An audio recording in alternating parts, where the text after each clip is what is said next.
DiFrancesco. I ride for Team Green, Pro Circuit, Monster Energy, Kawasaki. I've won the Ryder wins 6 times. This year's gone pretty good. I've won almost every national I've been to, and just try to keep the ball rolling.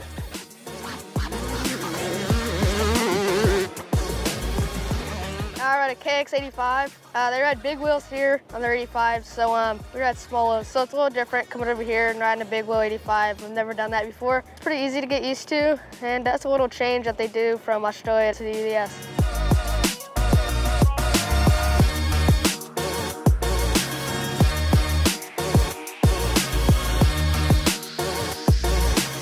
Track looks good. It's a lot like the US. I walked it today. The dirt and the soil, it's a little different. We'll just have to get used to it and push through and get through these motos good.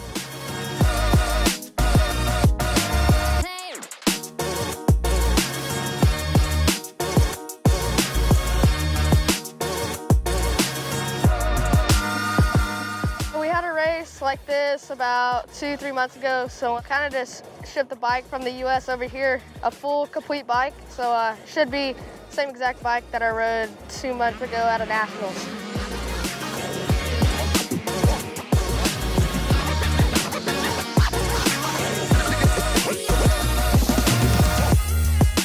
I mean, racing, you can't, the adrenaline, I mean, you live for that every day, right? So, I mean, roller coasters are the same. I go to the roller coaster park just to get that adrenaline when I'm not racing. The adrenaline's the best part. It's been a blast ever since I've got picked and looking forward to it, and I can't wait to ride this awesome track.